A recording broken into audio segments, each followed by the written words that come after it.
Mesdames et messieurs,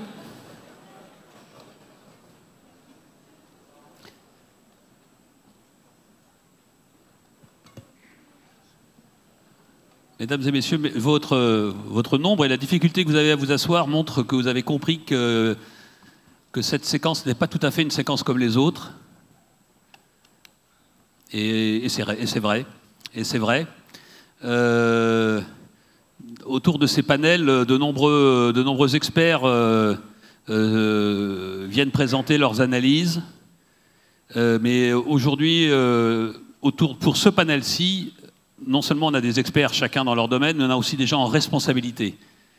Et en fait, quelle responsabilité? Il s'agit des 3 grands chefs militaires des 3 armées françaises. Moi, ça fait 45 ans que je suis dans la partie, j'allais dire, plus ou moins. Maintenant, je suis un peu à côté, mais je la regarde, la partie.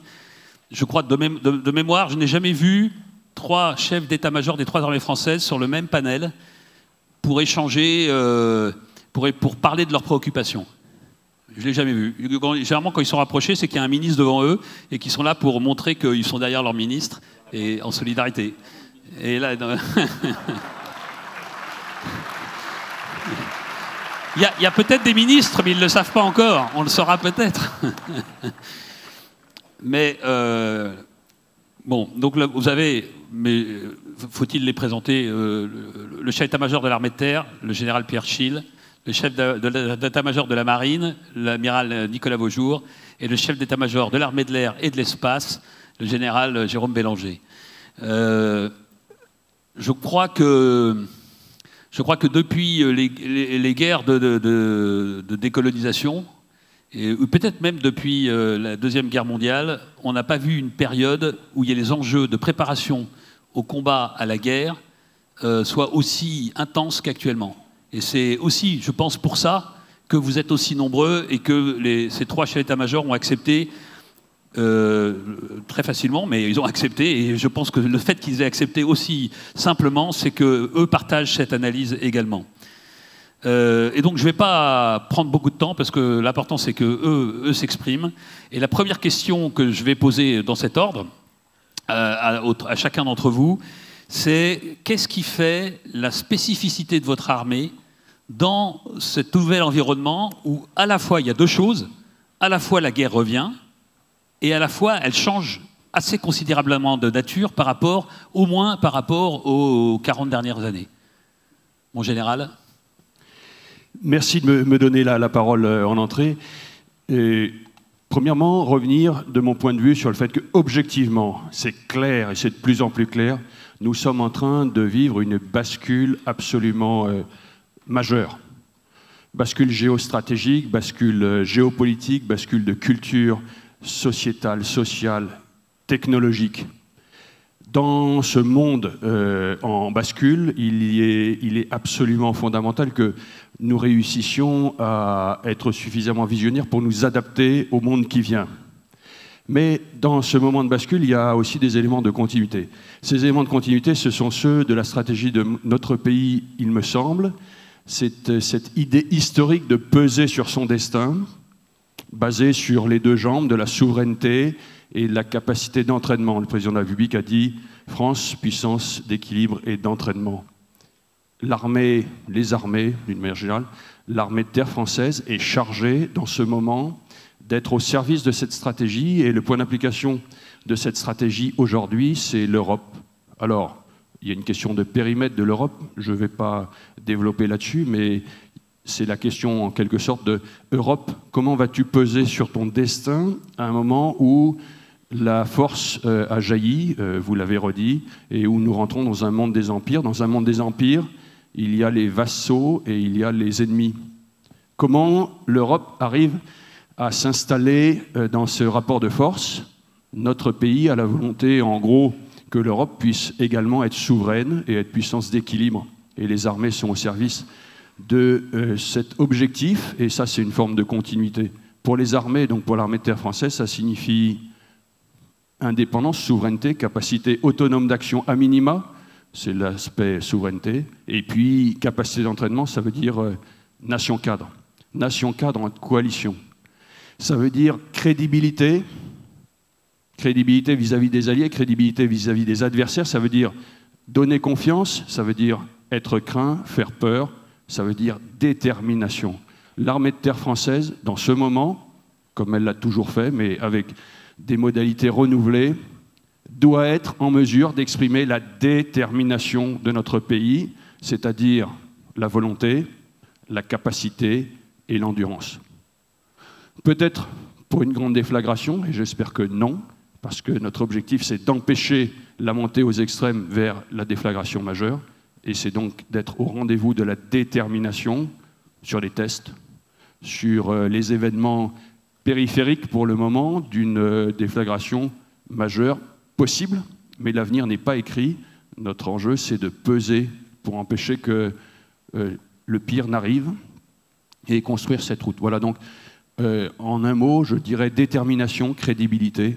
C'est le rôle et c'est ce que doit faire l'armée de terre française dans le temps qui vient. Merci, mon général. Amiral ?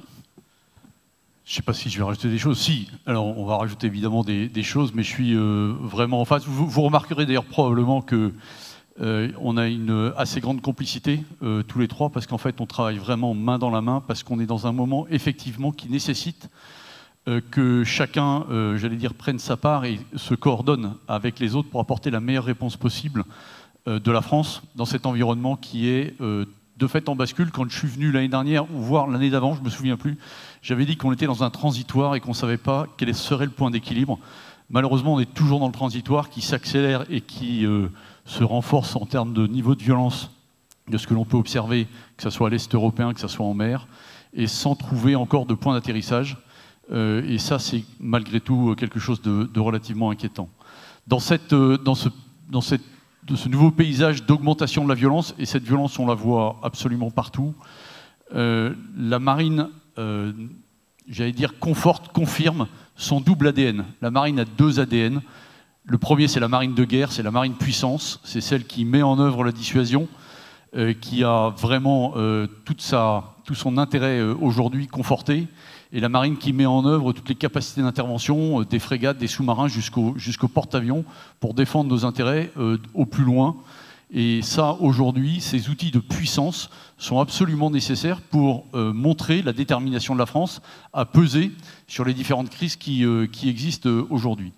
Mais l'autre ADN, c'est aussi celui de la marine nationale qui protège, je vais dire, de la plage jusqu'au large, et qui observe aujourd'hui une explosion des trafics en mer, explosion des trafics de drogue. Vous ne le savez peut-être pas encore, mais on vient de dépasser les 60 tonnes interceptées depuis le début de l'année, ce qui explose complètement nos records par rapport aux autres années, et ce qui n'est pas une bonne nouvelle. Évidemment, on est plutôt bon, mais en fait, la réalité, c'est que le trafic augmente énormément. Et donc la mer est l'objet de cette augmentation de trafic partout, avec une désinhibition totale des trafiquants sur l'ensemble du théâtre. On est complètement étiré, parce que cette observation de la violence, ce débordement des conflits en mer, on le voit apparaître partout. Débordement du conflit du Proche-Moyen-Orient, évidemment en mer Rouge, et puis en Méditerranée orientale.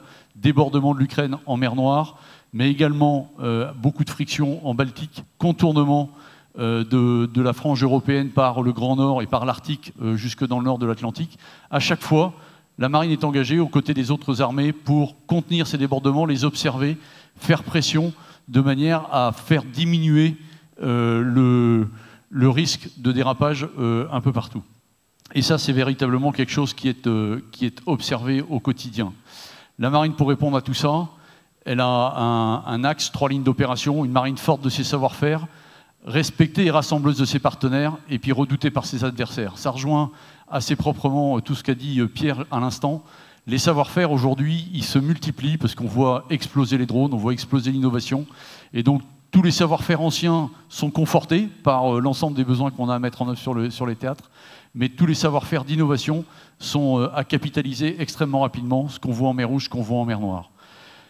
Respecter et rassembleuse de ses partenaires, c'est absolument essentiel. Dans un monde qui est en déflagration en ce moment, il faut trouver des partenaires.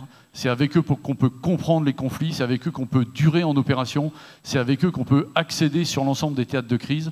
Et c'est absolument essentiel. Il y a un gros axe d'effort pour la marine sur les partenariats. Et force est de constater qu'aujourd'hui, dans un monde où les grandes puissances se recomposent, se frictionnent, Il y a pas mal de pays qui se replient sur eux-mêmes, d'autres qui cherchent d'autres partenaires, et d'autres enfin qui veulent renforcer les partenariats qu'ils ont déjà, et on s'y attelle au quotidien. Et enfin, redouté par ses adversaires, c'est absolument essentiel également, si on veut être crédible, si on veut que notre parole porte, il faut démontrer nos savoir-faire. On le fait très régulièrement dans le domaine de la dissuasion, mais on le fait également très régulièrement dans le domaine conventionnel. Vous avez vu des vidéos d'une coque qui a été coulée, vous avez vu des vidéos de drones de surface opérés par la marine qui viennent exploser sur une coque. Tout ça, ce n'est pas pour s'amuser, tout ça, c'est pour montrer que nos marines sont crédibles et que nous sommes capables de porter un coup quand il sera nécessaire de le faire.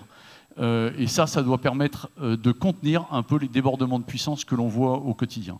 Donc voilà, une marine qui est aujourd'hui très engagée dans ce monde en reconfiguration, à la manœuvre, pour peser sur les choix, pour rassembler les partenaires et pour faire en sorte que la voix de la France, la voix de l'Europe, soit entendue dans ce concert des nations qui nous laisse finalement peu de place si on veut regarder objectivement. Merci, Amiral. Mon général. Merci, oui. Alors, quitte à peut-être redire les choses, mais en tout cas pour les compléter, effectivement, le constat, on le partage tous, hein, on ne va pas le redire, mais brutalisation du monde, désinhibition de l'innovation, remise en cause du cadre normatif que l'on a pu établir après la Seconde Guerre mondiale, impact également du dérèglement climatique, je pense que c'est important de le dire, et puis une guerre très hybride. Le dernier épisode de la Ghost Fleet en est un très bel exemple. Donc, à partir de ce constat, et concernant l'armée de l'air et de l'espace, donc nous sommes structurés et nous continuons à nous structurer autour de 2 missions permanentes qui sont essentielles donc pour l'armée de l'air et de l'espace. La première, c'est bien sûr la composante nucléaire aéroportée, aux côtés bien sûr de la composante nucléaire océanique. Et là, c'est ce qui a drivé l'armée de l'air et de l'espace donc, depuis 1964. C'est ce qui nous a permis de continuer à nous entraîner à la très haute intensité. Et encore il y a 15 jours, puisque 4 fois par an, nous faisons une opération qu'on appelle une opération poker, c'est-à-dire que l'on rejoue le raid nucléaire. Et donc cette composante nucléaire aéroportée, qui n'est plus ni moins que de garantir au président de la République, quelles que soient les circonstances, pour être en mesure de faire ce raid nucléaire, eh bien ça drive toute l'armée de l'air et de l'espace. La deuxième, c'est bien sûr la protection de l'espace aérien national, incarné par l'épisode du 11 septembre 2001 aux États-Unis, mais il s'agit bien donc là, sur la base arrière, de protéger l'espace aérien national et ses abords. Et on le fait, je dirais presque quotidiennement, avec aussi bien pour accueillir, enfin pour accompagner des avions en difficulté, que pour intercepter des bombardiers stratégiques russes qui s'amusent à faire décoller toutes les permanences opérationnelles donc de l'Europe. La petite nouveauté, c'est que depuis 4-5 ans, cette armée de l'air et de l'espace, elle est devenue mondiale. Et on a fait des opérations qu'on était incapable de faire il y a encore 3 ou 4 ans. Ces opérations, ce sont des évacuations de ressortissants. On l'a fait Afghanistan, Niger, Mali, Soudan, etc. C'est également porter secours aux populations. Et ça, on l'a fait donc, dans le cadre donc, du cyclone Chido à Mayotte, et puis 15 jours après, donc à La Réunion. Et la plus emblématique de toutes, je pense que c'est ce qu'on a fait pour les forces de sécurité intérieure en Nouvelle-Calédonie, où là, quand on met bout à bout le nombre de vols qu'on a fait, on a fait 16 fois le tour du monde pour amener 4000 PAX. C'est quand même la Nouvelle-Calédonie diamétralement opposée à la métropole. Et on a eu un moment en l'air pas loin de 10 MRTT pour accompagner donc, cette force. Donc cette armée de l'air et de l'espace, elle est devenue mondiale et elle est devenue également spatiale. Spatiale avec, et ça ne vous a pas échappé, à la fois avec les investissements qui ont été faits, et on inaugurera donc le commandement de l'espace à Toulouse mi-novembre, si tout va bien, et spatiale avec un nouveau volet qui s'appelle la très haute altitude. Alors vous allez me dire, c'est quoi la très haute altitude? La très haute altitude, en fait, c'est cette tranche que l'on a au-dessus de l'aérien, à 20 km, jusqu'à 100 km, parfaitement incarnée par l'histoire des ballons chinois abattus par un F-22 américain. Et là, c'est un véritable Far West. Donc c'est véritablement une zone que l'on souhaite investir au moyen de ballons, au moyen d'avions, mais dans lequel il va falloir développer des moyens pour intervenir depuis la très haute altitude vers la très haute altitude et dans la très haute altitude, comme on doit le faire dans l'espace. Donc voilà à peu près les 40 000 aviateurs aujourd'hui, 2 missions permanentes structurantes, une armée de l'air et de l'espace mondiale et une armée de l'air et de l'espace spatial. Merci à tous les trois pour ce premier tour de piste, en quelque sorte. Je voudrais qu'on descende un peu un cran en dessous pour donner des exemples concrets et puis des problématiques diverses, mais du quotidien de vos armées. Et en fait, il y a deux grands sujets. Il y a le retour de la guerre d'un côté, et puis il y a le comment on fait la guerre qui change aussi. Alors, je propose finalement de scinder les deux. Je préfère faire un premier tour sur le retour de la guerre. Il y a plein de sujets qui montrent très concrets, qui montrent que tout ça est très réel. D'abord, il y a le droit international. Il n'y a pas de jour où le droit international, à un moment ou un autre, quel qu'il soit, pas nécessairement le droit international militaire, pas nécessairement celui de la guerre, pas le droit de la guerre, mais le droit de la mer, par exemple. Tu l'as dit, l'espace, le Far West spatial de la très haute altitude. La menace russe, voilà un autre sujet évidemment qui fait la une partout. Quelle est-elle pour vous? Qu'est-ce que ça représente pour chacune de vos armées?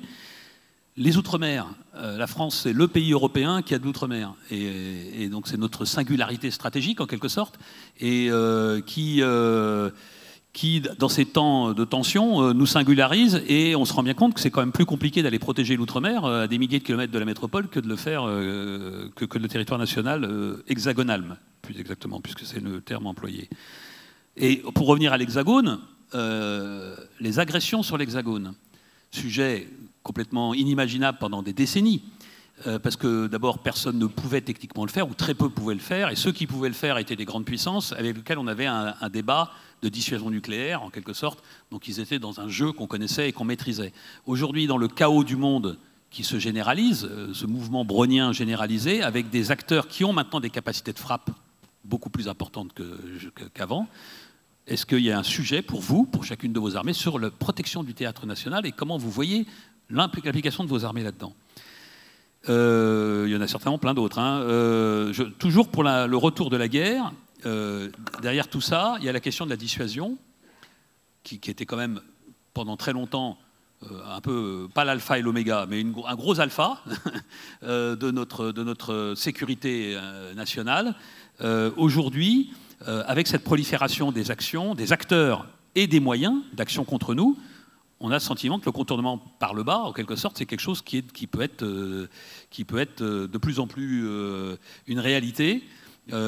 Qui peut dire qu'un bout du territoire national ne sera pas frappé par une arme militaire un jour ou l'autre? Personnellement, moi, en tant que responsable d'un think tank, c'est quelque chose auquel avec les chercheurs de la FMES, nous travaillons. Voilà, j'ai donné quelques pistes, mais vous pourrez en avoir certainement d'autres dans votre tête, et j'aimerais bien avoir vos réactions sur ces sujets. Mon général, à toi. Bien, vous avez posé une question tellement large que je peux choisir l'endroit auquel y répondre. Et donc, il y aurait beaucoup de choix, de partis pris. Je vais prendre le cœur, le milieu, l'entremêlement. La réalité des menaces aujourd'hui et de la combinaison de ces menaces, de l'usage désinhibé de la force et de l'évolution technologique et d'une forme de mix des capacités militaires et civiles, etc., c'est ce qu'on appelle l'hybridité. C'est ce sujet et cette difficulté pour une armée comme l'armée de terre, comme les armées françaises, c'est cette question de faire face à l'hybridité et d'agir dans l'ensemble des domaines, des champs de manière convergente.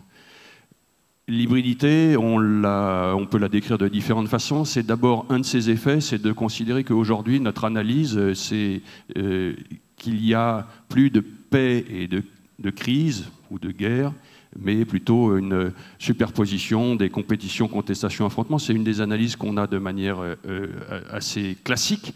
Qu'est-ce que ça veut dire? Ça veut dire que en fait, nos armées doivent être capables d'agir de passer très rapidement d'une dimension à l'autre, d'avoir une forme de réversibilité et de pouvoir agir surtout face à un adversaire qui va utiliser cette ambiguïté, le mix entre les moyens civils et les moyens militaires, entre les signaux qui sont en dessous du champ de l'affrontement ou du conflit ouvert et ceux qui sont juste au-dessus, qui va venir nous tester sur ces limites des différentes dimensions. Et donc, la capacité pour nos armées à maîtriser la complexité, c'est-à-dire non seulement agir dans le domaine terrestre, maritime, aérien comme avant, mais rajouter le domaine de l'espace exo-atmosphérique, du cyber, de l'information, qui a toujours existé, mais qui est évidemment beaucoup plus fluide qu'auparavant, avec des outils beaucoup plus puissants.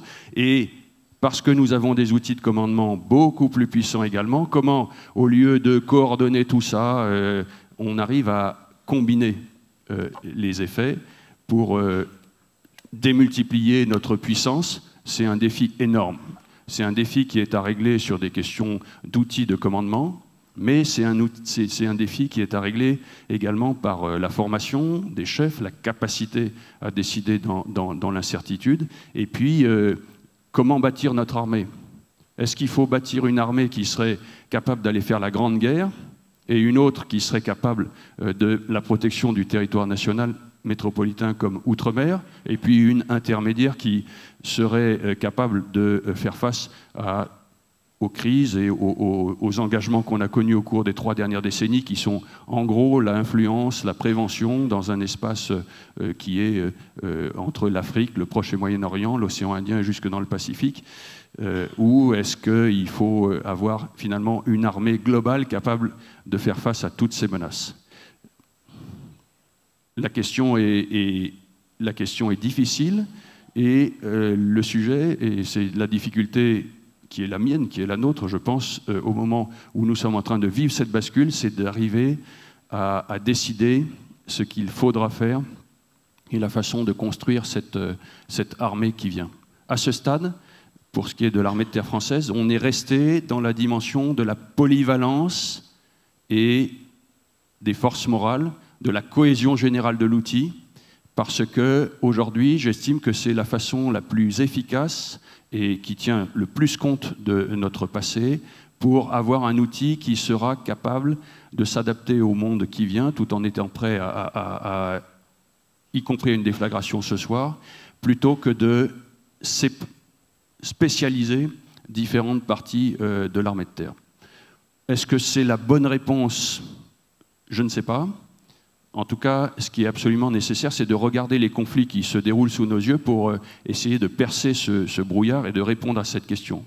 Et les conflits qui se déploient sous nos yeux, et je finis là-dessus à nouveau pour insister sur la complexité, et je suis désolé de ne pas donner vraiment de réponse, c'est notamment celui qui a lieu en Ukraine.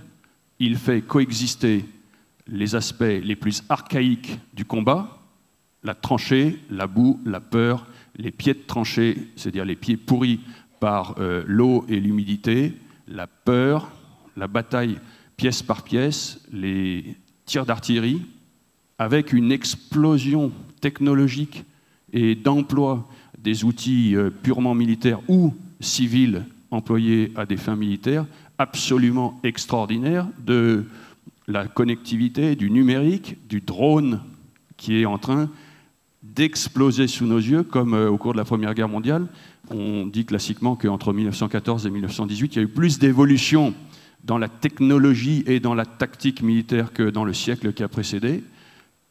Au cours de la Première Guerre mondiale, ce qui était balbutiant en termes d'électricité, de pétrole, de voitures, d'avions, a complètement est sorti de la guerre dans une dimension totalement différente. C'est exactement ce qui est en train de se passer dans un certain nombre de domaines, dont le drone. Et donc l'observation de cette coexistence des moyens les plus anciens et qui font appel à des qualités militaires de courage, de rusticité, et les moyens les plus modernes qui font appel à des qualités militaires d'innovation, d'adaptation, d'intelligence. Comment on arrive à mixer tout ça dans un grand et beau corps tel que celui de l'armée de terre française. Aujourd'hui, j'ai choisi de le garder soudé et polyvalent, mais c'est une question qui est devant nous et à laquelle je devrais répondre. Merci. Amiral. Alors moi aussi je vais piocher, alors du coup je ne vais pas forcément piocher exactement les mêmes, comme ça permettra de compléter. D'abord sur la menace russe, c'est quelque chose qui pour la marine est vécu au quotidien parce que vous ne le savez peut-être pas, mais toutes les semaines en Manche, il y a un bateau russe qui passe. Et toutes les semaines, il y a un bateau de la Marine nationale ou un bateau britannique qui vient surveiller le bateau qui passe dans nos approches.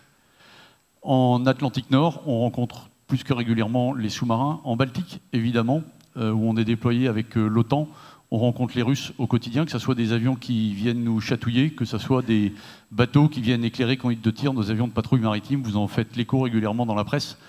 C'est vrai également en Méditerranée. Et donc c'est une connaissance certaine des modes d'action et des déploiements de ces bateaux. Pour la petite anecdote, quand je commandais le Chevalier Paul, j'avais rencontré la Moxva et on s'est fait quelques petites passes de harcèlement en Méditerranée orientale. Et quelques années plus tard, ce bateau se fait couler par 2 missiles subsoniques ukrainiens qui montrent une caractéristique de la Russie, en tout cas en mer sur leurs bateaux de surface, c'est qu'ils n'ont pas été très bons. Parce que ce n'est pas une menace qui est forcément très compliquée normalement à abattre ou à contrer. Et ça a coulé un croiseur qui, objectivement, était un croiseur assez remarquable. Et qui dresse une caractéristique de la marine russe, qui est une marine qui a développé beaucoup ses outils offensifs, et donc les missiles supersoniques, voire hypersoniques, mais finalement assez peu ses capacités de défense, et donc qui a porté l'effort sur la sous-marinade avec des sous-marins extrêmement performants et des missiles, mais finalement assez peu sur la capacité de supériorité aéromaritime comme un porte-avions où ils n'ont jamais réussi à mettre en œuvre le Kuznetsov, etc. Et donc, quand on regarde la marine russe et quand on regarde la différence entre 2022 et aujourd'hui, 2022, la marine russe était pas mal déployée de manière assez globale et faisait un effort pour être une marine globale, mondiale. Et aujourd'hui, elle est particulièrement contrainte parce que si elle a gagné quelques territoires à terre en Ukraine, elle a beaucoup perdu en mer. Elle a perdu sa base et son point d'appui de Tartus en Syrie. Elle a perdu l'accès de la mer Noire vers la Méditerranée avec la fermeture des détroits turcs.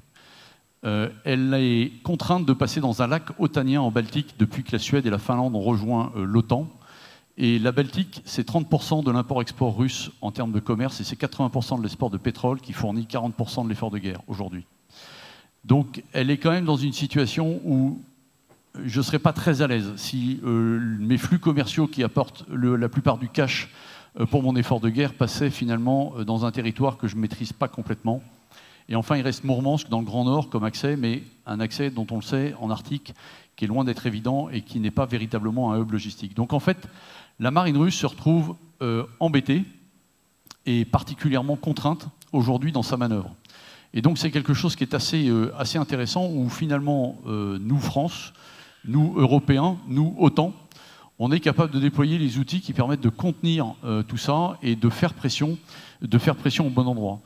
Et on fait face finalement à une puissance qui n'est pas en train d'attaquer en mer, mais qui en mer développe des stratégies hybrides. Vous avez tous entendu parler de la flotte fantôme, on pourra y revenir un peu plus tard, mais de fait c'est des contournements.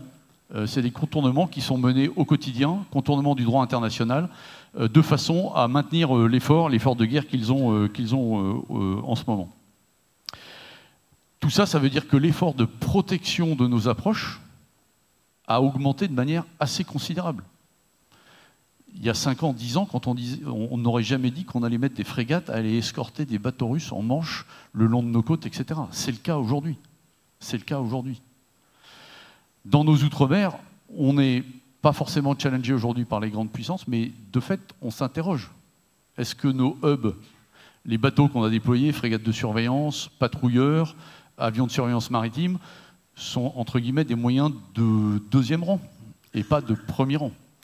Et donc toute la question d'être capable de déployer, comme on a parlé Jérôme tout à l'heure, d'être capable de rapporter une réassurance dans nos outre-mer, est une question qui aujourd'hui est sur la table. Donc notre capacité de projection est quelque chose qui est absolument essentiel, qu'elle soit aérienne, qu'elle soit maritime.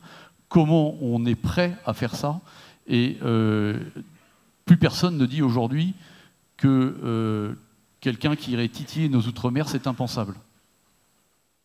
Plus personne ne dit ça. Mais il y a 10 ans, tout le monde disait « Non mais attends, c'est pas un scénario crédible ». Ok, aujourd'hui, c'est des scénarios qui sont crédibles, et donc c'est des scénarios que l'on doit étudier. Enfin, dans la dissuasion, puisque tu en as parlé, en fait, ce qu'on voit, je pense que la dissuasion, elle est véritablement au cœur de notre défense aujourd'hui, et elle reste non seulement crédible, mais efficace. Mais ce qui est vrai, c'est qu'il y a un double phénomène de contournement, l'hybridité, contournement du droit par d'autres moyens, et quelque chose que je n'avais pas forcément vu arriver, c'est l'augmentation du seuil d'acceptabilité de la violence. qui nous donne une marge d'action incroyable, même dans le droit international, pour aller agir avec quelque chose que finalement tout le monde accepte aujourd'hui. Ce qui est très intéressant dans la guerre des 12 jours entre l'Iran et Israël, entre guillemets, je laisserai Pierre Razout discuter de tout ça, mais c'est qu'en fait, il y a très peu de réactions pour dire que c'est inadmissible. Ça a été juste, ça s'est passé, et personne n'a réagi. À peu de choses près, ben, c'est juste normal. Non, c'est juste pas normal. Débordé de centaines de missiles qui vont vers Israël et des strikes dans l'autre sens, etc. Mais c'est quelque chose qui était juste inimaginable. Plus aucun outil de régulation et une acceptabilité globale de la violence qui donne des marges de manœuvre. Est-ce qu'on les exploite? Jusqu'où les exploite? C'est ça la véritable question qu'on a aujourd'hui. Je pense que notre fierté, c'est de rester dans le droit international et droit dans nos bottes sur la manière dont on veut voir les choses. D'autres s'affranchissent assez facilement de ce droit international. Frappe, y compris sur une puissance dotée d'armes nucléaires. Y compris sur les puissances dotées. C'est pas fréquent. Oui, donc comme je le disais, alors moi je vais aller chercher un autre coin de domaine, c'est un peu plus haut en fait. Non, comme je le disais, en fait, la guerre, on n'a jamais arrêté de s'y entraîner, et notamment à la haute intensité avec l'opération Poker. Mais ce que je veux dire par là, c'est que c'est parce qu'on sait faire l'opération Poker qu'on a su faire en 2018 l'opération Hamilton. Donc ça, c'est très important de pouvoir le dire. Pour autant, quand on voit, et tu en as parlé, les raids successifs des Israéliens sur l'Iran, qui est quand même un exemple sur un plan opérationnel, c'est-à-dire se créer un boulevard ou en tout cas une autoroute et dans la durée après pouvoir faire avec cette capacité de ciblage et cette capacité de C2 un résultat tel qu'on le connaît, on en est loin. Et il nous manque, donc pour ces frappes dans la profondeur, puisque là je parle de l'avant, il nous manque donc des capacités de suppression des défenses aériennes ennemies, que ce soit des missiles anti-radar ou que ce soit des missiles aérobalistiques. La difficulté pour l'armée de l'air et de l'espace, c'est non seulement être capable de faire ces frappes vers l'avant, mais être également capable donc, de jouer sur l'arrière et sur la protection. Je l'ai un peu évoqué avec la mission de protection de l'espace aérien national, mais plus globalement, c'est tout ce que l'on appelle défense solaire intégrée ou défense solaire multicouche. Et vous commencez donc par celle qu'on connaît bien en ce moment, qui est donc la lutte anti-drone. Là, pour le coup, on a un très gros travail à faire en termes d'équipement. On s'est bien amélioré depuis donc, les JO avec des résultats quand même assez exceptionnels. Hein. C'est plus de 500 interceptions. On a eu quand même derrière aucun acte malveillant à déplorer. On l'a reconduit pour Notre-Dame. On l'a fait pour différents DPSA. Mais cette défense solaire multicouche, elle ne s'arrête pas à la lutte anti-drone. C'est-à-dire qu'on monte d'un cran, et là, on a besoin de missiles courtes, moyennes et longue portée, type Santé, et on a besoin de la strate chasse et hélico, et puis on aura besoin demain de la strate très haute altitude. Donc ça, c'est quelque chose que l'on doit travailler, que les Russes maîtrisent parfaitement, parce que contrairement à nous, ils ont une doctrine plus sur la défensive. Nous, on est les petits-fils de Guimer et donc du combat aérien. Les Russes, c'est tout l'inverse. Ils mettent leur défense solaire en premier et puis ensuite, derrière, ils mettent la chasse. Sachant que depuis quelque temps, ils sont quand même bien améliorés et ils ont bien optimisé leur équipement face à l'Ukraine. Avant, arrière, et puis également donc, dans la hauteur et très haute altitude espace. Et là, il y a depuis peu un changement assez fondamental dans la dialectique et dans l'espace. C'est-à-dire qu'on est passé d'une stratégie de défense spatiale où on parlait de défense active. Maintenant, on parle réellement d'action offensive. Et on parle d'action offensive parce que depuis 2017 et l'épisode Louche Olympe avec le satellite russe qui est venu butiner un peu nos satellites, on assiste tous les jours à des satellites gigognes ou des satellites butineurs qui changent d'orbite et qui vont espionner des satellites qui, comme ils ont été envoyés il y a quand même plusieurs années, n'ont aucun moyen de défense face à ces nouveaux satellites qui sont lancés. Je ne vous parle pas également des difficultés que l'on a et que l'on aura avec l'exploitation donc de l'orbite basse, où là, vous avez des constellations américaines, bien sûr, mais surtout chinoises, qui occupent cette orbite basse et dont on aura besoin pour l'hyperconnectivité de tous nos moyens, terre, air, mer, demain. Donc là aussi, c'est un enjeu important pour la partie spatiale. Après, je terminerai sur avant, arrière, espace, et puis on a un défi qui est un peu transverse autour donc, de la transformation numérique de nos systèmes, ou en tout cas de nos armées. Et pour l'armée de l'air et de l'espace, au-delà de l'intelligence artificielle de combat que l'on utilise dans nos systèmes, que l'on utilise dans la formation de nos process, etc., j'aimerais parler d'architecture en fait, de nos systèmes d'armes. On a toujours conçu nos systèmes d'armes comme des systèmes fermés. C'est un peu comme si vous avez un ordinateur sans clé USB, voilà, port clé USB. Donc on les a conçus comme ça, et puis pour l'évolutivité donc, de ces systèmes, eh bien, retour à l'entreprise, vous les avez X mois après, et ce n'est pas du tout agile. Donc on a besoin d'architecture très ouverte, capable de pouvoir accepter dans un système de systèmes ou dans un cloud d'autres systèmes d'armes, et pouvoir comme ça être très agile. C'est tout l'enjeu donc du futur système de combat aérien futur. Ce SCAF, système de combat aérien futur, ce n'est pas qu'un avion, ce n'est pas que le successeur du Rafale ou de l'Eurofighter, c'est surtout et avant tout donc de la connectivité, un cloud avec énormément de remote carrière ou drones tout autour, et donc c'est bien ce système global qui fera notre force. Donc on travaille beaucoup sur ces architectures qui doivent désormais être ouvertes. C'est un peu l'enjeu des futurs systèmes de combat, en tout cas pour l'armée de l'air, mais également pour la marine, je pense, et pour l'armée de terre. Voilà, merci. Merci. Bon, là, vous avez répondu à la première question. Le retour de la guerre, oui. L'ensauvagement en général et l'emploi de plus en plus désinhibé de l'action militaire, vous l'avez parfaitement indiqué. Et donc, le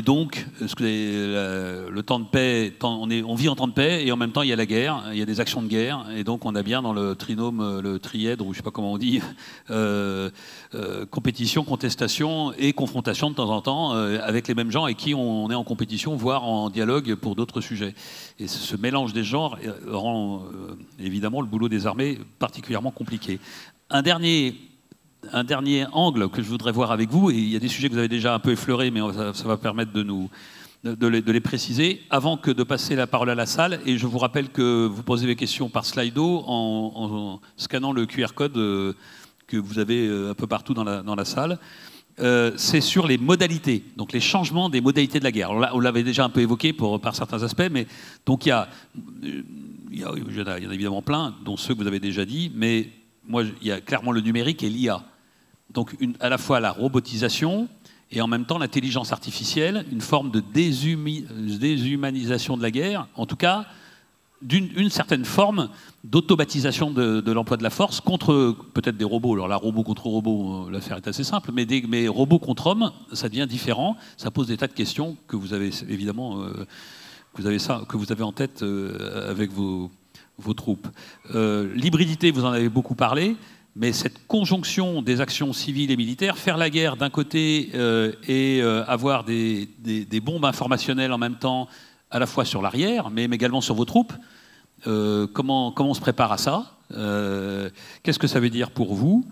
Les actions sous le seuil et en même temps simultanées et coordonnées avec des actions militaires traditionnelles, j'allais dire. Derrière ça, en tirant la ficelle un peu plus loin, c'est les civils. À partir du moment où on n'est plus en temps de guerre, temps de paix, et qu'on est à la fois en temps de paix et en temps de guerre et en temps de semi-guerre, et avec des actions hybrides et des actions cinétiques, on est au milieu des civils, sur mer, dans les airs, sur terre, au milieu des civils chez nous, ou au milieu des civils avec des neutres, des gens qui n'ont rien à voir avec cette affaire, ou au milieu des civils chez l'adversaire, qui se cache au milieu de ses propres civils. Donc comment est-ce qu'on pense à ça? Comment on se prépare à ça? C'est quand même des enjeux qu'on n'avait pas aussi clairement, c'est clair, en tout cas il y a 10 ans, c'était pas le sujet. Enfin, un dernier sujet mais qui est toujours dans le comment, mais un peu plus peut-être, pas philosophique, mais général, c'est le fameux débat entre l'épée et le bouclier. Dans l'histoire de la guerre, il y a des cycles comme ça. Alors, mon analyse personnelle, elle peut être certainement discutée, c'est qu'on est un cycle où l'épée actuellement le dessus sur le bouclier. Ça ne veut pas dire que toutes les épées percent tous les boucliers, mais ça veut dire qu'aujourd'hui, il y a une tendance à la vulnérabilité partagée. Il est très difficile de dire « je suis sûr de jamais te toucher », parce qu'il y a des tas d'armes qui percent nos boucliers, quels qu'ils soient. Israël l'a montré, mais d'autres, les États-Unis ne peuvent pas dire personne ne pourra jamais toucher les États-Unis. Donc on a plutôt donc cette vulnérabilité partagée. Qu'est-ce qu'elle change pour vous dans la façon de faire les choses? Est-ce que c'est pas la prime à premier qui tape, par exemple? Est-ce qu'il faut avoir une capacité de rétorsion tellement forte, tellement crédible qu'on évite cette vulnérabilité, elle est masquée par une forme de dissuasion conventionnelle. Je sais que j'emploie des mots qui ne sont pas employables au sein du ministère des Armées, mais moi je n'y suis plus. Donc, c'est pour que tout le monde comprenne. Voilà, tous ces sujets-là, qui sont des sujets du comment, qui touchent vos trois armées, comment vous les abordez? Ou d'autres. Hein, ou... Merci d'ouvrir. Alors si en plus vous ouvrez à d'autres sujets, ça va être large. Mais vous posez la question du comment, parce qu'en fait, on a évoqué un peu le contre-qui et l'environnement. Quelques réflexions rapides sur ce sujet. C'est la question du vouloir, du savoir et du pouvoir. Le vouloir, je pense que c'est à la base de toute action, et ça doit être à la base de l'action de l'armée de terre, de notre pays pour la défense, la volonté. Cette volonté, c'est la volonté intrinsèque des soldats, des unités, la cohésion collective, mais... vous l'avez mentionné, c'est la question de la nation. C'est la question, vous connaissez cette formule, elle est souvent utilisée, ce sont les armées qui gagnent les batailles, ce sont les nations qui gagnent les guerres. La question de la cohésion, c'est-à-dire de la volonté globale de l'ensemble du pays à se défendre quand ce sera vraiment un affrontement, ou en tout cas ou une compétition, ou une contestation très dure, et qu'il faudra aller chercher au fond de ses ressources, et c'est exactement ce qu'on voit en Ukraine aujourd'hui, combien ce pays va chercher au plus profond de ses ressources, et qu'à la fin, les discussions portent sur est-ce qu'on va sacrifier notre jeunesse, est-ce que cette 18-25 ans, oui ou non, on les mobilise, on les tue, fait tuer, et ils ne seront pas là pour reconstruire le pays. Cette notion, donc dans la volonté, il y a les soldats, l'armée, il y a le lien avec la nation, et puis il y a une dimension qu'on n'a pas encore évoquée, c'est la coalition, une de nos forces majeures de défense pour un pays tel que le nôtre, au sein d'une alliance telle que l'OTAN. Mais concrètement, c'est la notion de coalition, c'est l'interopérabilité et tous les moyens qui permettent d'être avec ses coalisés, avec ses alliés. Et l'adversaire, le russe, aujourd'hui, d'autres, attaque la cohésion de cette coalition. Il essaye, et un des tests qu'il fait, c'est de mettre des coins pour montrer que finalement, certains veulent, d'autres ne veulent pas, et nous mettre... La volonté, c'est la base absolue avant même les autres dimensions. L'intelligence, savoir, et vous l'avez mentionné, le C2. Les systèmes aujourd'hui d'information, de communication, d'analyse des données sont en train de faire des progrès énormes. Et donc, on a le devoir d'être dans la course sur ce sujet-là, tout en sachant que cette course, c'est comme la mer. Je vais prendre une comparaison maritime. L'horizon s'éloigne. Jamais on ne saura suffisamment pour décider en pleine connaissance, surtout à la guerre, surtout face à un adversaire. Donc, il y a à la fois cet enfermement sur ce sujet-là, de toute façon avancer sur le numérique, améliorer nos outils, toujours pour pouvoir décider plus vite, comprendre, etc. Et, à un moment, décider dans l'incertitude et face à une altérité qui va essayer de nous contourner. Regardons comment, dans ce monde qui est de plus en plus transparent, tactique, de plus en plus transparent, où on sait exactement où sont les engins de l'adversaire, les Ukrainiens ont réussi à mettre un uppercut, en tout cas à passer sous la garde des Russes en attaquant Koursk, en faisant cette attaque Spiderweb dans laquelle ils ont emmené des drones dans la profondeur russe pour attaquer des aéroports et des avions de bombardement. Donc, la question de la volonté, elle me paraît absolument fondamentale dans toutes ces dimensions. La question de l'intelligence, c'est quelque chose qui a à voir avec les systèmes numériques, mais aussi avec la façon dont les chefs savent et peuvent décider.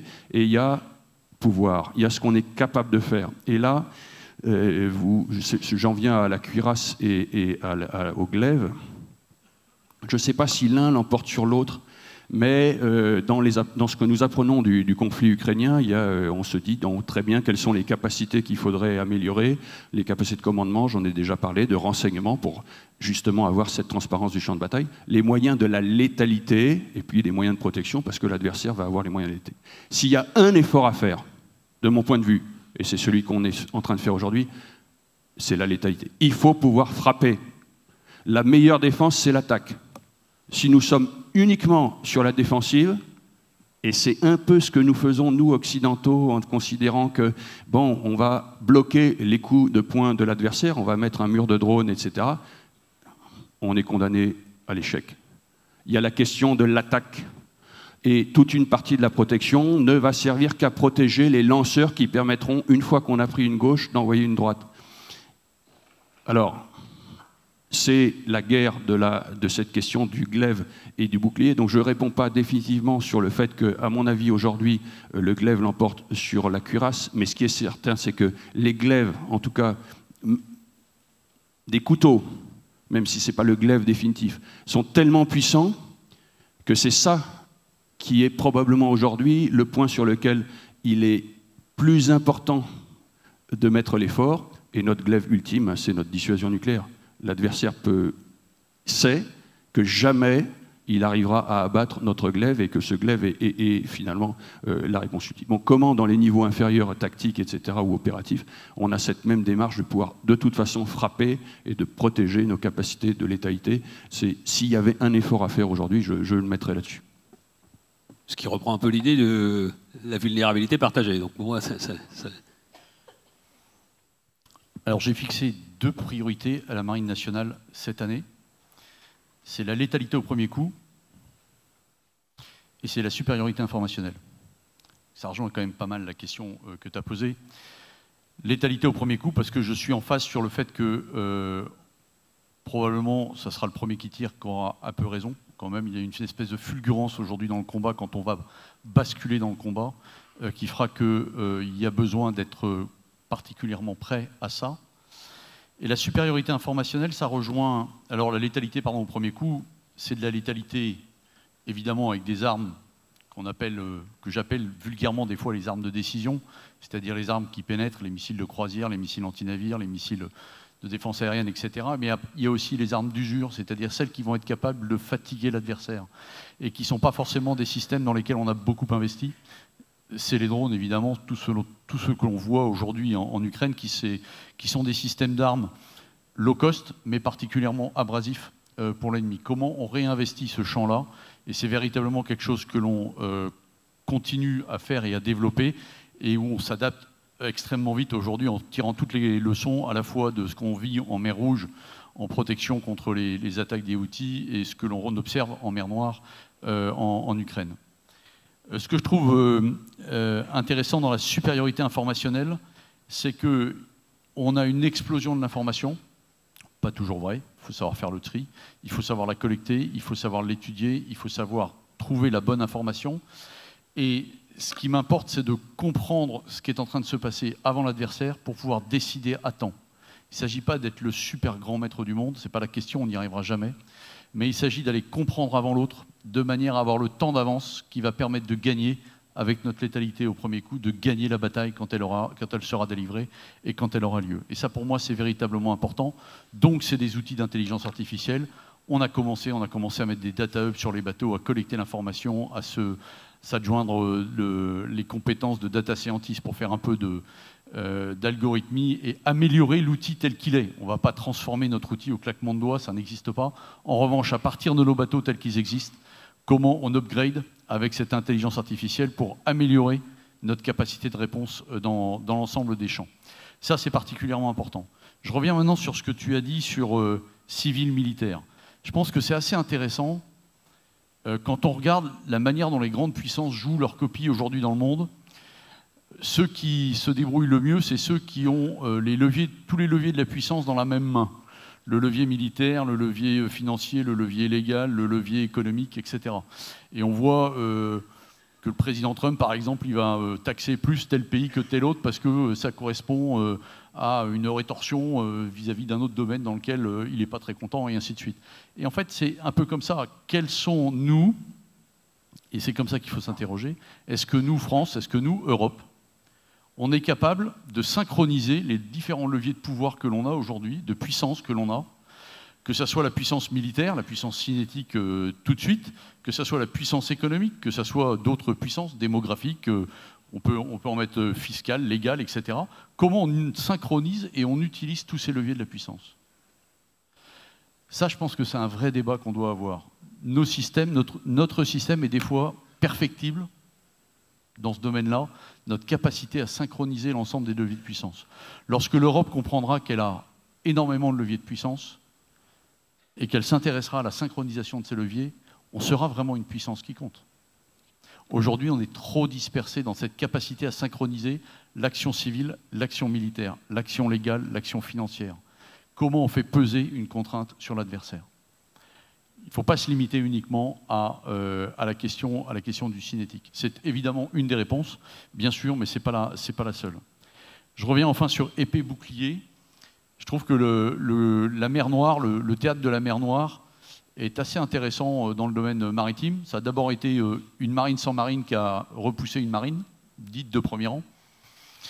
Donc ça a été quand même assez intéressant, ce qui montre bien que la marine russe avait fait le choix de l'offensif, mais pas de la défensive. Et donc ça a été particulièrement abrasif. Il y a eu toute une période où les drones de surface ukrainiens faisaient un mal fou, où le drone aérien faisait un mal fou, et puis ça s'est quand même vachement calmé, parce que le bouclier a repris un peu le dessus. La manière de traiter le système, que ce soit de la guerre électronique, que ce soit à terre, le fait de passer avec des drones qui sont guidés par des fibres optiques parce que ça passait plus le mur de guerre électronique, etc. Parce que finalement, en regardant par au-dessus, on voit mieux les drones de surface, et ainsi de suite. Bref, tous les moyens de contournement, l'agilité a été le cœur du succès d'un côté comme de l'autre. Ce que je tire de tout ça, au-delà du bouclier cuirasse, je ne suis pas du tout sûr que si jamais il y avait un conflit dans 5 ans, on est face au même problème. En revanche, il faudra être complètement agile et adaptable pour être capable de s'adapter extrêmement rapidement à ça. Et donc, il faut développer dans le cerveau de nos marins, terriens, aviateurs, l'agilité structurelle. Il faut organiser nos armées pour être adaptables structurellement. Jérôme parlait de système ouvert, ça fait partie de l'équation, mais aussi intellectuellement, il faut se dire, demain, je combattrai peut-être avec des outils qui n'existent pas encore. Et comment je ferai pour embarquer ce nouveau système et faire en sorte qu'il soit décisif dans l'action immédiatement. Ça veut dire qu'il faut accepter la prise de risque. Parce qu'on n'aura jamais le temps de valider, de certifier pendant 20 ans des systèmes qui seront probablement sur étagère ou qui seront tellement nouveaux qu'ils auront été fabriqués dans un hangar et qu'on embarquera tout de suite. Et ça, la prise de risque, c'est sociétal. On a un vrai problème là-dessus. Et donc, il faut vraiment qu'on avance. Je peux vous dire, l'état d'esprit que j'injecte dans la marine, c'est l'audace. On a pondu des papiers pour la maîtrise de prise de risque opérationnelle. C'est absolument fondamental. Comment on assume de prendre des risques? On est en temps de paix. Comment on assume de prendre des risques pour aller plus loin, pour protéger la France, les Français et leurs intérêts partout dans le monde? C'est absolument indispensable. La vraie question, c'est qu'on n'est plus complètement en temps de paix. Parce qu'on est à la fois en temps de paix, de contestation et, oui. Et pas si loin de la confrontation. Et c'est pour, ça qu'il faut changer le risque. C'est vrai. Mais quand tu dis, tiens, je vais utiliser un brouilleur sur un aéroport civil pour protéger l'aéroport civil, ben en fait, non. Ben en fait, si. Non, mais il y a un moment, on défend ou on ne défend pas. Ah oui, absolument. Il y a un changement de... Et ce matin... Le brouilleur a un inconvénient, c'est qu'il ne permet pas de voir le match PSG-OM à la télé. Donc je reconnais que c'est un vrai désagrément. Et ce matin, on a parlé d'un moment darwinien où finalement celui qui gagnera, c'est peut-être pas nécessairement le plus fort ni le plus malin, mais celui qui s'adaptera le mieux. Et donc ça recoupe exactement ce que tu viens de dire. Ouais, ce qu'on appelle le darwinisme stratégique, c'est ça? Non, mais c'est vrai. Et puis, on n'est peut-être pas en guerre, mais en attendant, on est de plus en plus testé et de manière très durcie. Et c'est à ça qu'il faut absolument s'adapter. Moi, en 3 points, le premier, je reviens sur le comment. C'est forcément, et je ne vais pas arrêter d'en parler, mais c'est vraiment le point clé, c'est vraiment cet entraînement à la très haute intensité. Quand je dis qu'on fait un raid nucléaire et qu'on le simule, on le simule, mais au plus près de ce qu'on serait amené à rencontrer. C'est-à-dire que ce n'est pas le plaisir de faire un raid pendant 6 heures pendant la nuit, c'est-à-dire qu'on va stresser le raid à partir du moment où il prépare sa mission jusqu'au moment où il délivre son armement. Et donc ça veut dire que c'est du brouillage GPS, ça veut dire que c'est de la lutte informationnelle, ça veut dire qu'on va déplacer les systèmes solaires. Et donc ça, on stresse l'ensemble des aviateurs qui participent donc à cet entraînement. Et quand on parle d'épaulement du conventionnel vers le nucléaire, bien sûr, plus le conventionnel est fort, plus l'épaulement est assuré. Et c'est là-dessus qu'il faut absolument travailler. Je parlais de capacités comme la suppression des défenses aériennes ennemies, ça en fait partie. Et d'où l'importance d'avoir un conventionnel extrêmement fort si on veut respecter la doctrine de la dissuasion nucléaire, qui est quand même une doctrine défensive, mais qui est un autre monde et certainement pas une continuité du conventionnel. Le deuxième point, on en a parlé longuement, mais sur la transformation numérique, en fait, l'IA apporte énormément de choses dans tous les domaines, et pas seulement dans le domaine des ressources humaines, mais également dans le domaine du ciblage ou du C2. À l'heure actuelle, on développe des systèmes d'IA pour pouvoir cibler plus rapidement et pour pouvoir également utiliser un C2 et donc l'analyse de ce que l'on observe encore plus rapidement pour donner aux décideurs la possibilité de décider plus vite. Et c'est bien celui qui va décider plus vite qui va pouvoir remporter la bataille. Après, ça a été dit et très bien dit, en fait, on a un avantage, c'est cette coalition. Et donc, développer ce partenariat me paraît indispensable. On ne le fera pas tout seul. Et on l'a vu donc pour les garanties de sécurité et pour les cessez-le-feu donc en Ukraine, c'est quand même assez inédit. En tout cas, moi, dans la partie air, quand je me suis retourné vers mes homologues européens, voire étrangers, on a réussi en mai à mettre autour d'une table et à planifier une mission de garantie de sécurité au-dessus de l'Ukraine à 23, en dehors de tout cadre OTAN, sans les Américains et en dehors de tout cadre de l'Union européenne. Je crois que là, pour le coup, c'est vraiment... Donc il y a eu une prise de conscience incroyable qui est prise au niveau donc, des différents pays européens. Et on sent que derrière, le stress Trump a vraiment fait des dégâts. Et donc, on a affaire à des pays européens qui se retournent, en tout cas, vers d'autres pays pour pouvoir assurer donc, leur défense. Donc ça, c'était vraiment important. Et donc, ça m'amène au dernier point sur l'interopérabilité de nos systèmes. C'est indispensable. On ne peut pas travailler chacun dans notre couloir de jeu, même en franco-français, même en européen. On est obligé de regarder les différentes architectures de référence que proposent les Américains sur leur avion de 6e génération pour éviter de refaire un F-35 bis. Donc ça nous oblige, nous, occidentaux, à se poser les bonnes questions et pouvoir travailler plus tard. Ça veut dire qu'il faut le préparer by design bien avant. Voilà ce que... Merci. Cette question de à la fois interopérabilité et coalition, évidemment, elle a un pendant derrière. Il faut que la coalition soit suffisamment fiable. Il ne faut pas qu'il y en ait un colisé qui, un matin, tourne le bouton en disant « c'est sans moi ». Donc, la première question qui a visiblement eu beaucoup de succès, parce qu'elles sont classées par nombre de succès. Hein. Comment se préparer à l'affrontement majeur si notre stock de munitions nous permet seulement de résister à la première vague? Oui, ça c'est quand même un sujet en soi. Et donc je vous laisse chacun, en tout cas, essayer d'élaborer un peu si vous avez un sujet à dire là-dessus. Enfin, la question est assez pertinente. En fait, il me semble que les trois premières questions sont à peu près du même ordre, c'est-à-dire c'est la question de la masse. C'est clair que la masse est un facteur de supériorité opérationnelle. C'est clair. Donc si on peut faire beaucoup et bien, ben on fera et il faut faire. Mais dans une enveloppe de ressources finies, de toute façon, on a le choix entre bien mais peu et beaucoup mais mal. On est enfermé dans cette dialectique. OK, quels sont les choix que nous faisons aujourd'hui? Première chose, nous avons la dissuasion nucléaire. Nous sommes une puissance dotée.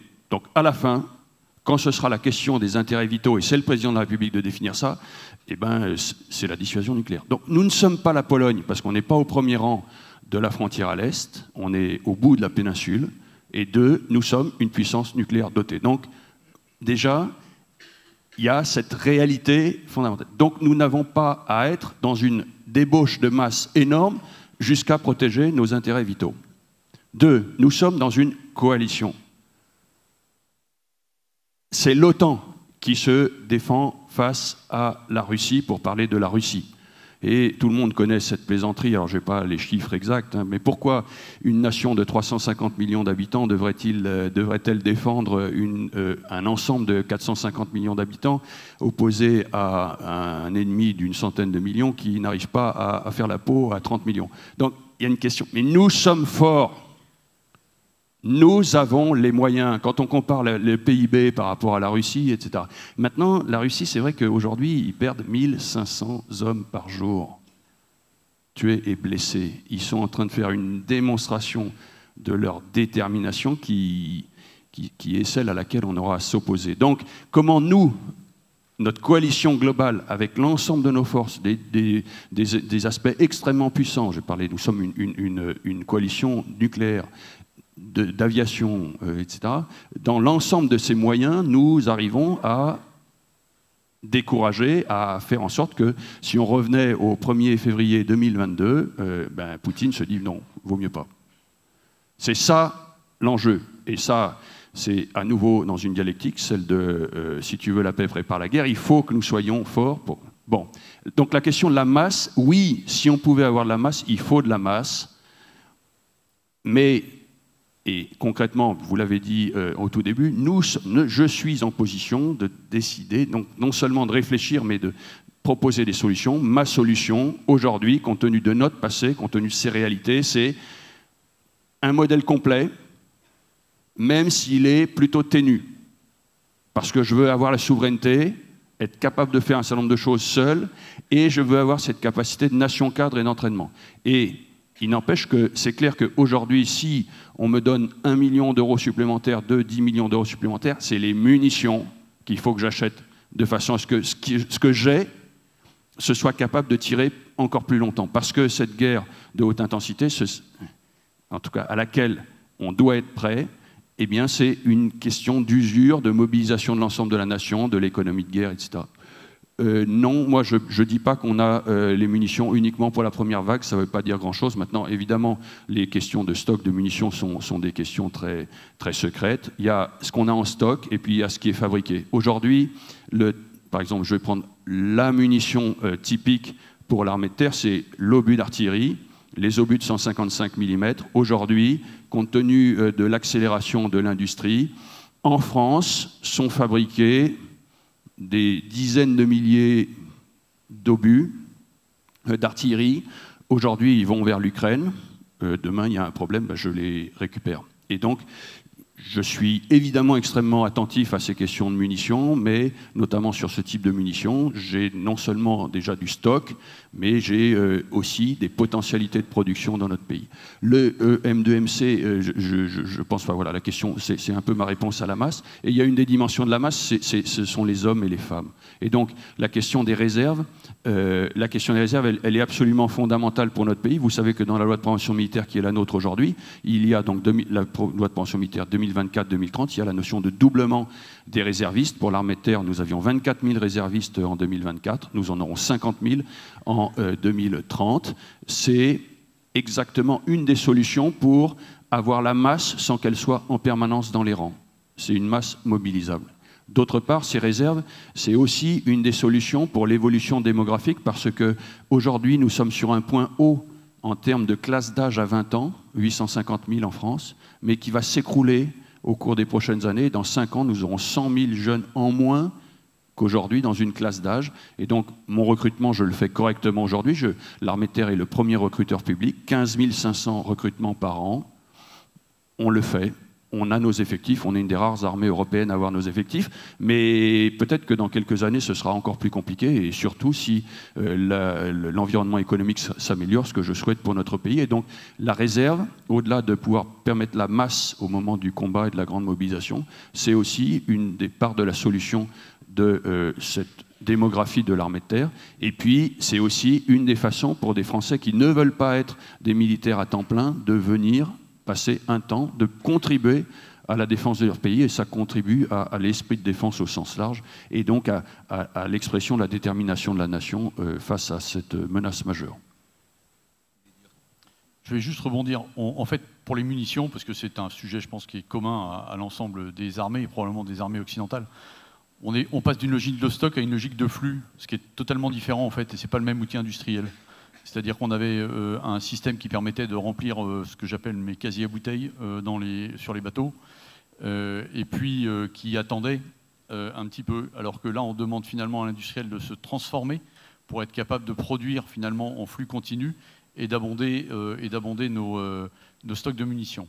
Donc c'est quelque chose qui est en train de se faire, et justement grâce à l'impulsion du ministre des Armées, on a commencé à faire travailler les industriels de manière différente, de manière à produire, comme dit Pierre, vers l'Ukraine notamment, mais également à notre profit derrière, parce qu'une fois que l'outil industriel se transforme, ça permettra d'aller plus vite. Mais de fait, il y a malgré tout besoin, et c'est bien ce qu'on a mis dans le projet de loi de finances, peut-être un jour, qui doit venir d'améliorer ces stocks de munitions assez rapidement. Donc ça, on est vraiment dans ce sens-là. Je voudrais revenir sur comment on se prépare. La puissance navale, c'est de la masse, en fait un nombre de bateaux, c'est des savoir-faire, donc c'est des hommes et des femmes qu'on a réussi à former, à recruter, former, entraîner, maintenir à bord. C'est de la technologie évidemment, et c'est des partenaires. Et les partenaires, on en a parlé, pour moi le 4e pilier de la puissance, c'est vraiment les partenaires. Si vous n'avez pas de partenaire, vous êtes toujours tout seul. Si vous avez partenaire, vous savez sur qui vous pouvez compter. Mais pour compter sur quelqu'un, il faut s'entraîner avec lui. Et pour s'entraîner avec lui, quand on se prépare à un choc, il faut s'entraîner au plus près de la réalité.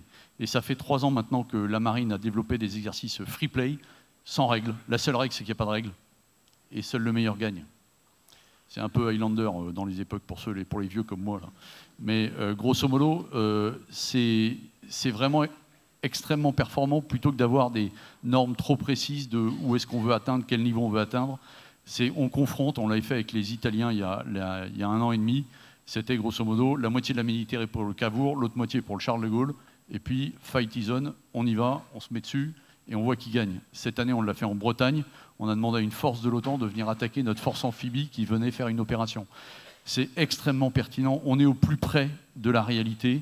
Et c'est sans mentir sur les stocks. On a les stocks qu'on a. Et si on n'en a plus, on n'en a plus. Si on a trop consommé, tant pis pour nous, et ainsi de suite. C'est comme ça qu'on se prépare à la réalité.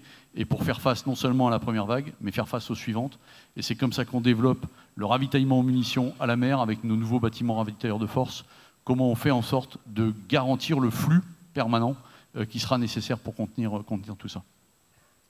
Ouais, juste 2-3 mots, mais déjà pour rebondir, et puis Nicolas en avait un peu parlé, clairement le problème de la masse, c'est aussi tout le problème de l'arme d'usure et arme de précision.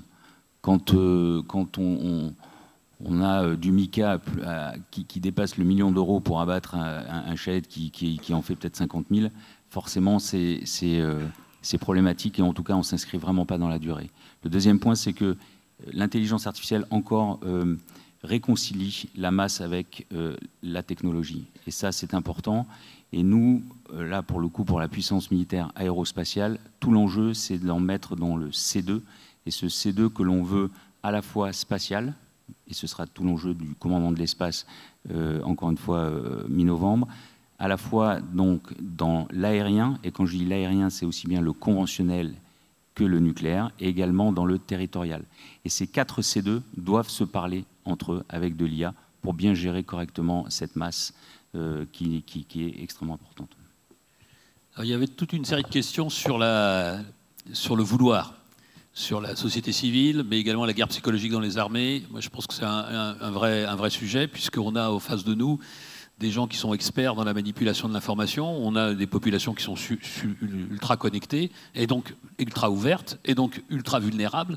Comment on gère ça quand on prépare ses troupes à un combat qui peut commencer par d'abord des grosses munitions, des grosses bombes informationnelles et psychologiques?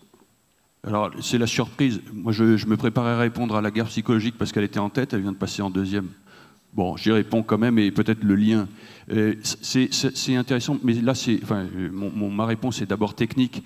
En fait, les armées, l'armée de terre, elle est faite pour combattre une autre armée. C'est son rôle. Donc, les outils cyber, comme les outils psychologiques, information, etc., mon premier rôle, c'est d'attaquer d'ailleurs, mon rôle, c'est d'attaquer ou de me défendre contre l'armée adverse.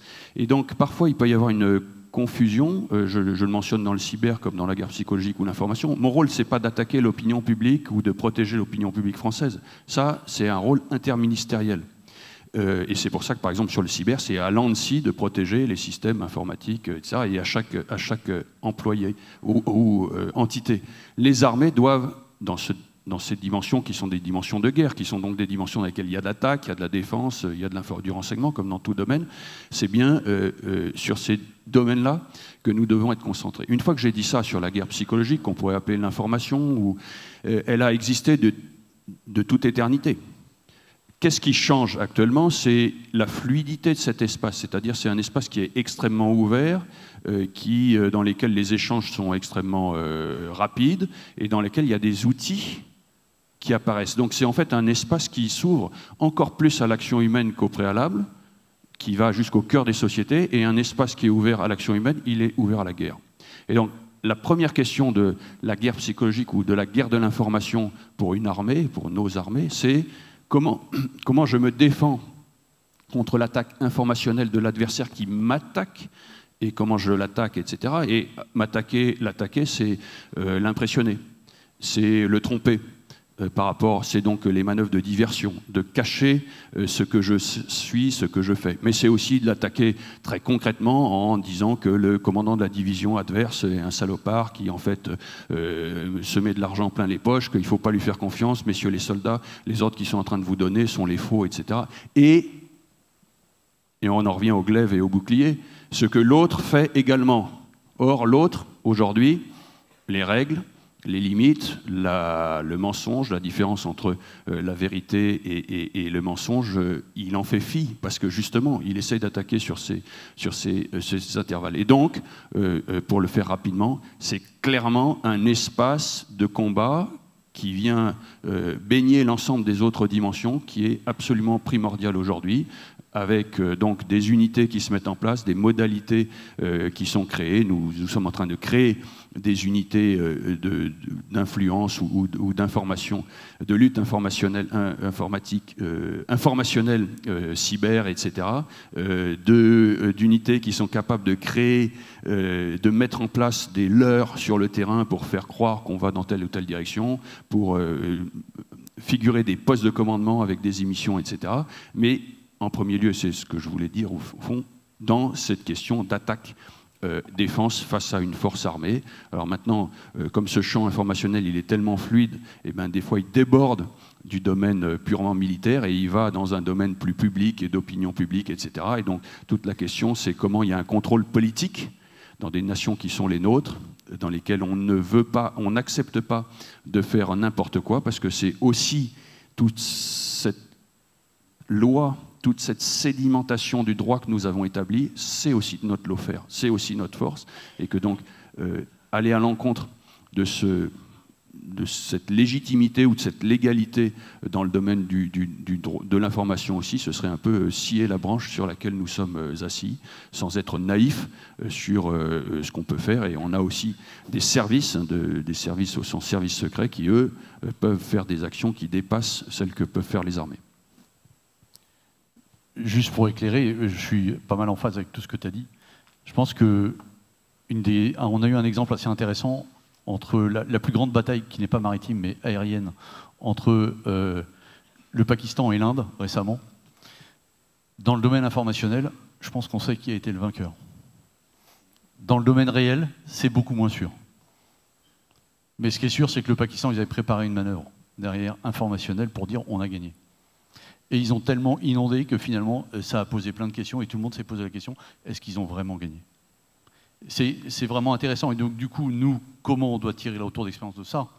C'est quand on mène une action qui doit avoir un effet sur la population d'en face, comment on gère, au-delà de l'aspect cinétique militaire de « je me confronte à l'adversaire », comment on gère le supplément qui va permettre d'atteindre, au-delà du militaire d'en face que l'on combat, mais finalement la population qui peut être atteinte derrière. C'est la manière de faire en offensif et la manière de se défendre évidemment de tout ça. Donc il faut qu'on arrive à faire pas que de la communication, j'allais dire, basique du quotidien, mais une communication extrêmement synchronisée avec les opérations que l'on mène, de manière à atteindre l'objectif que l'on s'est fixé. Et ça, c'est des manœuvres aujourd'hui qui sont pleinement intégrées, notamment pleinement intégrées au CPCO, à l'état-major des armées, où quelle est la manœuvre d'information couplée à la manœuvre cinétique qui est prévue par l'une des trois armées ou les trois armées ensemble. C'est absolument essentiel. Vous vous souvenez de la milice Wagner au Sahel, qui avait tenté d'accuser la France d'avoir créé un charnier. Pas de bol, l'armée de terre et l'armée de l'air, plus exactement, qui pilotait le Reaper, avaient le Reaper au bon endroit, qui a permis de montrer le type qui était en train de tirer la fausse vidéo. Et on a été capable de démontrer que c'était une manœuvre de désinformation. Il faut être prêt à ça, c'est une réalité aujourd'hui. Et donc on ne peut pas concevoir de manœuvre d'importance sans manœuvre de communication, d'information, de guerre psychologique, peu importe comment on l'appelle, en tout cas, une manœuvre qui permette d'aller un tout petit peu plus loin que la manœuvre cinétique. Juste pour revenir sur sur l'opération Sindoor entre le Pakistan et l'Inde, tu as raison. Mais la seule différence, c'est que les Indiens ont accepté de perdre la guerre informationnelle. Ils l'ont vraiment accepté parce que quand j'ai eu mon homologue au bout du fil, je lui ai dit déjà, tu m'as vraiment pas rendu un service, parce que moi, il a fallu que je fasse le service après-vente avec tous ceux qui avaient du Rafale. La deuxième chose, et là c'était pas une mince affaire, la deuxième chose, c'est que derrière, si c'est un Rafale qui est tombé, c'est pas un hasard, c'est qu'il était réellement visé. Voilà. Donc il n'y a peut-être pas que le Pakistan aussi derrière cette affaire-là. Et la troisième, en fait, il me dit, moi, j'ai pas voulu une escalade donc dans la bagarre informationnelle. On a atteint nos objectifs, on en reste là. Voilà. Donc c'était assez intéressant de voir la manière dont mon homologue avait traité l'après-coup. Et il ne voulait certainement pas humilier le Pakistan en faisant état de la réalité ou pas. Voilà. Après, il m'a demandé accessoirement, je lui ai dit, écoute, moi, si tu veux, pour 30 services, je vais dire que je vais racheter du Rafale. Mais il me dit, à une seule condition, c'est que tu appelles Éric Trappier et tu lui demandes qu'il me fasse un prix, parce que c'est un peu cher. Mais cette question pose une question plus générale des Français et des Européens dans ce nouveau monde où les prédateurs et les fauves, les grands fauves sont lâchés. C'est comment vivre parmi les fauves sans devenir un fauve soi-même, et sans perdre ce qui fait l'ADN des Français et des Européens qui ont... voilà, il y a quelque chose à trouver, mais c'est clé parce que... c'est clé parce que si l'Europe est devenue maîtresse du monde pendant longtemps, c'est bien parce qu'elle avait aussi un logiciel très particulier dont on est les héritiers. Je pense qu'on est évidemment non seulement très attaché au droit international, mais en fait c'est même notre force. Et le droit international ne nous lie pas les mains. Non. Aujourd'hui, on est capable de faire une continuité de l'action militaire jusqu'à la judiciarisation sur le territoire national, tout en respectant complètement le droit et en ayant des effets assez importants sur l'adversaire. Donc il faut rester dans cet esprit-là. Peut-être un dernier tour rapide avant de clôturer cette table ronde, c'est les menaces hors Europe. Donc il y a la Chine, là quelqu'un qui parle de la Chine, mais est-ce que et là il n'est pas question évidemment de vous faire dire des choses que vous n'avez pas envie de dire sur le renseignement et sur la menace concrète, mais est-ce que c'est un sujet de se projeter sur un conflit pour trois armées en dehors du théâtre européen? Alors il y a les OPEX, ça on connaît, on a pratiqué. Alors là on est un peu plus prudent qu'on ne l'a été avant et tout le monde sait pourquoi. Mais est-ce que c'est un sujet qui est encore dans votre tête, ou est-ce que finalement la menace européenne, la situation du territoire européen prend toute votre énergie? Alors, je vais commencer par répondre peut-être. Nous sommes des armées mondiales. Alors, la marine, l'armée de terre, l'armée de l'air, on se déploie dans nos outre-mer. Et tu l'as dit en tout début de cette table ronde, si on est une grande puissance, on regarde la France, ce n'est pas uniquement le territoire métropolitain, c'est la France dans son ensemble. Et donc, dire qu'il faut être capable d'agir au loin, en dehors du théâtre européen, c'est absolument essentiel. La fulgurance donnée par l'armée de l'air avec sa capacité de projection extrêmement rapide, des moyens offensifs très forts, j'allais dire dans la durée, la marine qui va apporter pas mal de choses, ça c'est on n'a pas le droit de ne pas y réfléchir. C'est juste impossible dans le monde d'aujourd'hui de ne pas réfléchir à ça. Et donc ça se traduit très concrètement pour la marine aujourd'hui par une stratégie d'accès. Comment j'accède dans le monde en fonction des crises qui peuvent arriver. Grosso modo, il peut y avoir une crise en Asie, il peut y avoir une crise dans le Golfe, il peut y avoir une crise au sud-océan Indien, etc., à partir d'où je vais opérer? Avec quel pays je dois être copain pour pouvoir opérer? Comment j'ouvre cet accès? Comment je teste cet accès? Et pas un accès uniquement pour faire le plein en gasoil et en nourriture, mais le plein en munitions. Et est-ce qu'on a testé vraiment? C'est ce qu'on fait. On teste vraiment. On amène, avec l'armée de l'air, un missile Aster dans ce pays-là et on l'amène de l'aéroport jusqu'au port. Et on voit si on est capable de ravitailler en munitions en vrai. C'est totalement différent. Et donc, j'ai une belle carte du monde avec là, on a testé, là, on n'a pas testé, là, c'est pas clair, là, c'est clair. Les fameux pays qui se replient sur eux-mêmes, qui ne veulent plus. Et il y en a. Et puis, il y a ceux qui cherchent d'autres partenaires. Et ben, on arrive, bougez pas, et ainsi de suite. Et donc, pour moi, c'est véritablement essentiel. Au-delà de dire, on va répondre à toutes les crises du monde, c'est comment je me prépare dans les gros endroits où on pense que c'est chaud, à être capable d'agir. Tout ce qu'on fait aujourd'hui, c'est exactement pour arriver à trouver cette martingale face aux différentes menaces. Je le disais en introduction, nous sommes en train de connaître une bascule absolument majeure en termes stratégiques.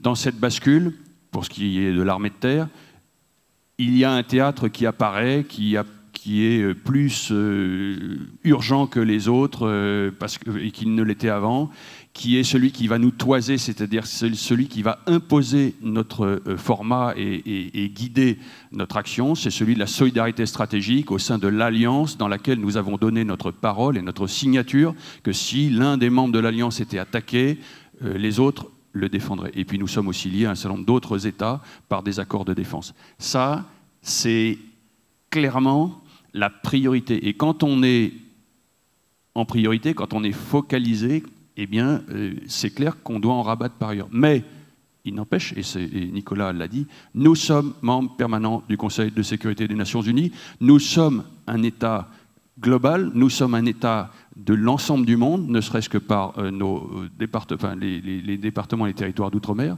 et que cette dimension de l'espace dans lequel nous nous sommes impliqués au cours des 3 dernières décennies, celui qu'on a appelé les risques de la faiblesse dans les livres blancs, que je situais tout à l'heure sur l'Afrique, le Proche-Orient, l'océan Indien, Proche et Moyen-Orient, l'océan Indien jusque dans le Pacifique, demeure. Et ce n'est pas parce qu'il y a ce risque énorme qui apparaît ou en tout cas l'enjeu énorme de cette coalition en Europe, que cet autre espace disparaît. Et donc nous devons continuer à y agir, et l'armée de terre doit être taillée pour continuer à y agir. Et ça a été dit tout à l'heure aussi, le cœur, le territoire national, nous sommes attendus pour défendre, protéger, contribuer à la résilience, contribuer à l'esprit de défense, à la souveraineté du territoire national métropolitain comme outre-mer. C'est tout ça que nous avons à faire tous les jours, produire des effets dans l'ensemble de ces espaces. Et c'est pour ça qu'aujourd'hui, nous avons fait le choix d'une armée complète qui a une souveraineté pour à minima pouvoir apprécier, avoir une appréciation autonome de situation et d'action autonome, et une capacité d'entraîner en coalition, en Europe comme ailleurs. Et malheureusement, le risque premier étant en Europe, il y a comme un effort particulier dans ce domaine-là, mais nous devons pouvoir agir dans l'ensemble des domaines. Et c'est une des raisons pour laquelle nous n'avons pas que des unités blindées, mais des unités blindées, des unités médianes et des unités légères, et que cette polyvalence fondamentale qui est la nôtre, dans un terme géographique, comme dans un terme de type d'action dans lesquels nous avons nous engager. Je considère qu'aujourd'hui, avec les forces morales, avec la cohésion de l'armée de terre, ça reste des fondamentaux absolument majeurs, et que les facteurs d'évolution, être stratégique, être innovant, acquérir des capacités différenciantes, ça doit devenir en plus. Et ça ne doit pas détruire ou ça ne doit pas remettre en cause cette question de la polyvalence et finalement de l'intérêt global. Et tout dernier point, la montée de la Chine a un effet indirect sur nous. Notre allié historique dans l'OTAN nous dit « je ne veux plus être obligé de vous défendre parce que je peux avoir des intérêts majeurs ailleurs ». Et ça ouvre, ça nous découvre, ça nous oblige encore plus sur ce côté européen, mais c'est bien une copie globale. Oui, juste pour compléter sur les affaires donc de déploiement à l'international, bien sûr qu'on ne reste pas sur l'Europe. Dans l'armée de l'air et de l'espace, c'est l'opération qu'on appelle Pégase, qu'on a fait depuis à peu près 2022 sous des formes très différentes, mais qui sont quelque part en fait un déploiement, par exemple en 2023, 10 Rafale, 5 MRTT Tanker et 4 A400M en 40 heures, et une fois que vous êtes posé, vous êtes capable de faire une mission de frappe dans la profondeur. Et en 2024, ça a été quand même, on est parti à la fois par l'Est et par l'Ouest, et on s'est rejoint donc à Pitch Black. Par l'Est, c'était avec les Britanniques, et par l'Ouest avec les Allemands et les Eurofighters espagnols. Donc en fait, ce n'est pas non plus qu'une mission de diplomatie aérienne, c'est aussi une mission qui vise à renforcer nos coopérations avec de nouvelles nations, Corée, Japon, en tout cas en ce qui nous concerne, et puis également une mission qui consiste à faire respecter notre souveraineté dans les Outre-mer. Et la petite dernière, c'était donc en 2025, où là, on a voulu faire sciemment un signalement stratégique dans les pays du Nord. Et donc, on a fait un raid aérien jusqu'en Suède. Et une fois qu'on est arrivé en Suède, on a fait une mission donc, de frappe pour exercice sur un champ de tir en Suède. Et quelques jours après, on est revenu avec ce qu'on appelle la mission ACE, Agile Combat Deployment, c'est-à-dire qu'avec une très faible empreinte logistique, vous déployez un petit format d'aviation de chasse. Et donc, en venant, eh bien, on est passé par l'Est et par l'Ouest de Kaliningrad. On s'est posé en Pologne. Et ensuite, on s'est posé en Croatie. Et ensuite, on est rentré avec les 3 Rafales en France. Donc, tout ça pour dire que cette agilité, cette fulgurance, on la manie très bien en fonction des objectifs qu'on se donne. Écoutez, messieurs, merci. Merci pour votre clarté. Merci.